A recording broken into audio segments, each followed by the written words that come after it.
আসসালামু আলাইকুম আমার ভাই বোনেরা, কেমন আছেন আপনারা? আলহামদুলিল্লাহ আমি ভালো আছি। আমি গতকালকে যে মাছ দেখাইছিলাম সেই থেকে বাটা মাছ, সেই মাছ কয়েক টুকরো আমি সুন্দর করে ওই যে ভাইজে নিতে আসি। বেশ কিছু মাছ তো কালকেই দেখাইলাম, রান্না করতে পারি নাই। আজকে কিন্তু সেই বাটা মাছ কয়েক পিস ছিল, আমি গুনিনি অবশ্য। এই যে এই কয়টা ছিল, এই কয়টাই হয়েছে। আমি আর এই কয়টা ফ্রিজে রাখিনি, যে থুয়ে দিইনি যে পরবর্তীতে। এটা হলো বাটা মাছ, বেশ কিছু বাটা মাছ আমি সুন্দর করে তাজা তাজা বাটা মাছগুলো দেখে মনে হচ্ছে যে রান্না করে খাই। তা আজকে রান্না করব, আপনারা আমার সঙ্গে থাকুন। ওই যে মাছ ভাজি করছিলাম, সেই মাছ ভাজি তেল দিয়ে দিলাম আজকে, কিন্তু কাঁচাই কুচাই সব রাঁধতে আসি। আজকে কিন্তু মাছটা তাজা মাছ, তো মনে করছিলাম যে একবার কষাই রান্না করবো, কই না থাক, একদম অল্প তেল দিয়ে মনে চাচ্ছিল একটু ঝাল ঝাল করে খাই।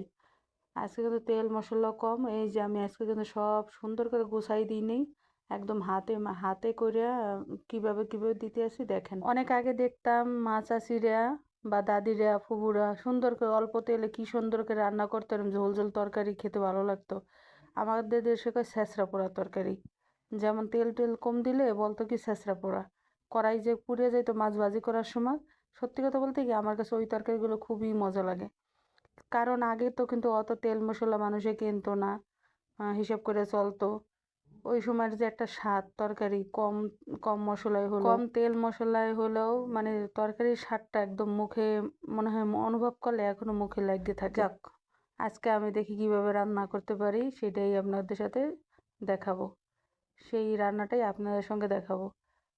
কিন্তু অত আমার আমার তরকারিটা কিন্তু অত ছেঁচড়া পোড়া হবে না, একটু তেল জেলে আসবে। আমি কিন্তু চাই সবসময় ছেঁচড়া পোড়া করে রাঁধতে, কিন্তু আমার তরকারিটা হয় না।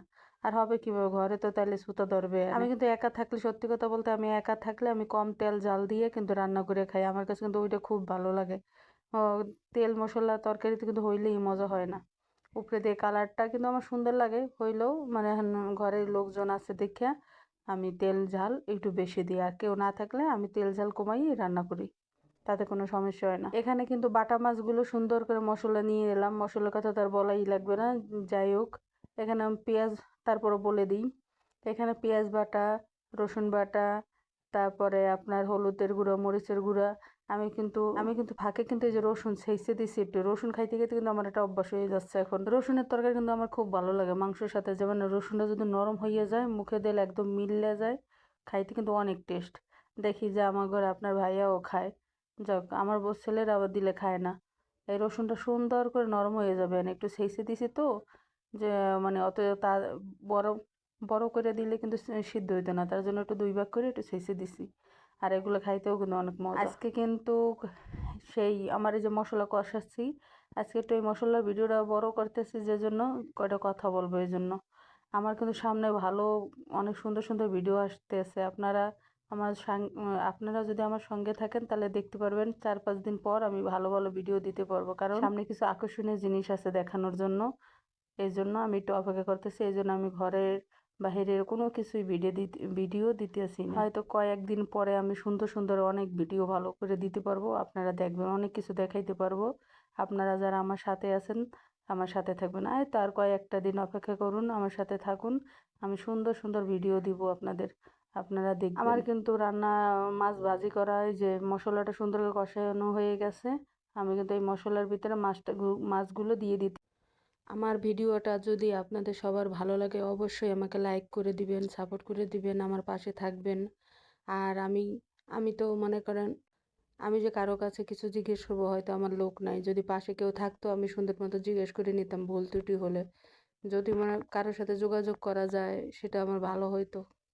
আর আমার ভাই বোনদের অসংখ্য ধন্যবাদ আমার এই কয়দিনে মানে আমার সাথে থাকার জন্য। আর যারা নতুন আছেন তাদের বলবো আমাকে একটু সাপোর্ট করে দিয়েন, যদি ভালো লাগে শেয়ার করে দিয়েন। রান্না করতে কিন্তু সময় লাগে না, গুছাই গাছাই যদি একবার চুলার উপর নিয়ে রাখতে পারে তাহলে তাড়াতাড়ি হয়ে যায়। রান্না করতে আসার আগ পর্যন্ত তো কষ্ট হয়, আবার রান্না করার পরে গুছানো তাতে কষ্ট হয়। আজকে দেখি আপনাদের ভাই মাছটা রান্না করার পর সে মনে করছে কি আমি অনেক বেশি মাছ রান্না করছি। আমি তো 2-1 পিস আপনাদের সাথে বলছি উঠাই রাখি, আমার ছেলে যখন তখন খাইতে চাই ভাজা মাছ। তো তাহলে ওরে ওইখান থেকে ওই মাছটা উঠাইয়া আবার ভাজিয়ে দেওয়া যায়, সুন্দর ওইটা খাইতেও পছন্দ করে। মনে করছে যে আমি বেশি মাছ রান্না করছি। পরে দেখি তার মুখে মনে হয় তার মুখে হয়তো ভালো লাগছে, সে দেখি যে আবার 2 টুকরা নিল। মানে 1 টুকরো ১ম এ খাইছে, পরে দেখি যে অনেক টেস্ট লাগছে। আমার কাছেই খুব ভালো লাগছে। পরে আবার সে আবার আরেক টুকরা নিল।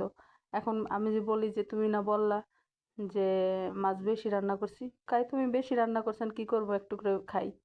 মানে আসলে কি মাছটা খুব টেস্ট হয়েছে সেটা তো আর বলে নাই, কিন্তু আরেক টুকরো খাবে। যাই হোক, আমার মাছ রান্না কিন্তু হয়ে গেছে মতন সুন্দর মতো কিন্তু আমার মাছ রান্না করা হয়ে গেল।